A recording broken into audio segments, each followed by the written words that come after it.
Karena begini teman-teman, sifat lembab itu sifatnya itu mengunci, melumasi dan menahan energi.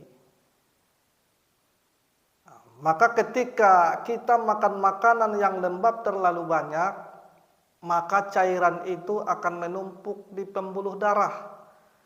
Cairan itu akan menumpuk di otot, cairan itu akan menumpuk di urat, cairan itu akan menumpuk di jaringan tubuh. Jadi bila kita terlalu banyak makan makanan yang sifat lembab, maka ini yang membuat pembuluh darah itu akan menyempit, mengkerut. Kalau pembuluh darah ini menyempit dan mengkerut, maka sirkulasi darah, sirkulasi cairan, sirkulasi energi itu tidak bisa berjalan dengan normal. Maka ini yang menyebabkan sumbatan. Ketika ini terjadi sumbatan, ditambah lagi makan-makan yang sifat lembab itu terus-menerus, maka ini yang menyebabkan tubuh itu menjadi berat. Ketika kasus ini tidak terselesaikan, akhirnya lembab itu turun ke bawah lagi, rongga bawah. Nah, sementara tadi pembahasan kita di rongga bawah itu ada usus besar, usus kecil, ginjal sama kantong kemih.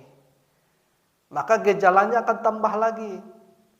Biasanya sudah muncul pinggang pegal, lutut lemah, buang air kecil warnanya pucat, atau buang air kecil warnanya putih dan berbusa, buang air besar sering diare, atau kotorannya tidak berbentuk. Jadi begitu. Tadi harusnya, ini maksudnya begini, ini kasus ini sudah semakin memberat lagi.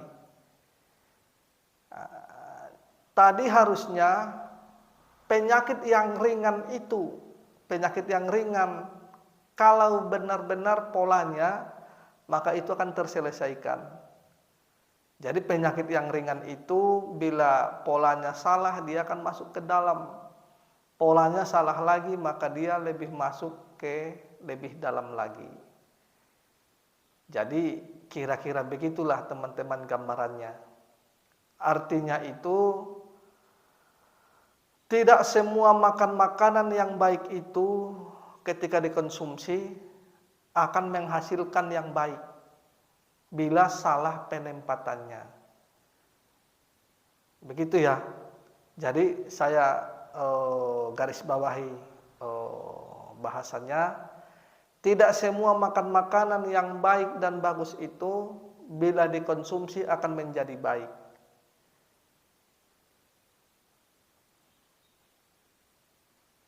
Ya. Nah, tadi kita membahas penyakit yang ada di rongga bawah itu, ketika lembab itu berlebihan, jangan makan makanan atau minum-minuman yang bersifat lembab lagi, karena ini sudah kronis lah bahasanya. Ketika nanti Anda makan makanan yang sifat lembab lagi, apalagi yang mengandung banyak air, contoh air kelapa.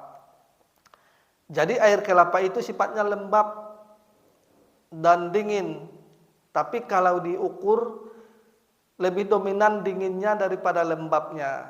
Maka di situ kita bisa melihat ketika kita minum air kelapa, ya, minum air kelapa, maka nanti cairan yang diolah oleh pencernaan itu akan dikirim lewat pembuluh darah.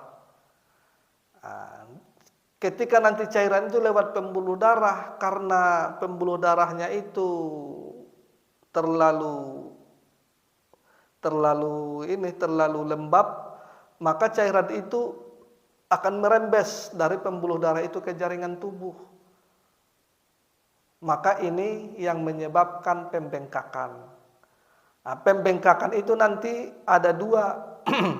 Artinya begini, kita melihat sifat air itu selalu gravitasi, ya, gravitasi. Maka sifat air itu selalu turun ke bawah.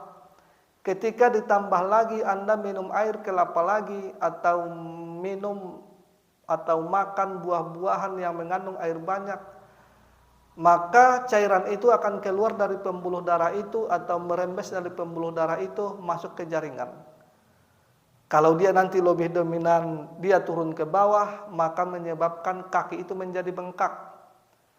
Tapi kalau dia nanti yang kena jaringan pembuluh darah yang arah ke tangan, maka tangan itu akan membengkak. Pertanyaannya, bagaimana teknik menanganinya? Nah, ini penyakit ini sudah masuk ke dalam. Jadi teknik penanganannya itu juga harus berubah. Kalau sudah masuk ke sini kasusnya, maka nanti Anda harus mengatur pola makan, mengatur pantangan. Syukur-syukur nanti kalau ada dikasih obat-obatan. Kalau pantangan doang, kalau pola makan doang dan pantangan, biasanya jangan makan makanan yang sifatnya lembab dan dingin lagi. Maka makanan dan minuman itu nanti akan dirubah ke makan makanan protein hewani. Nah, ketika nanti Anda makan makanan protein hewani, maka menyebabkan suhu tubuh itu akan naik ya, akan naik, akan hangat.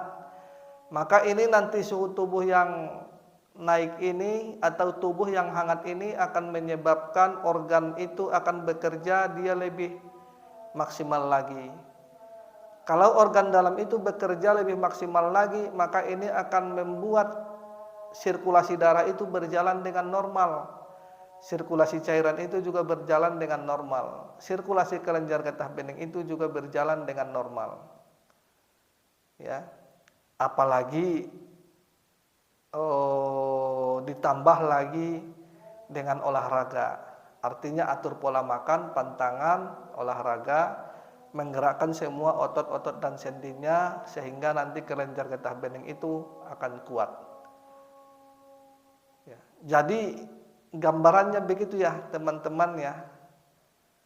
Nah, insya Allah sampai di sini dulu pembahasan kita hari ini.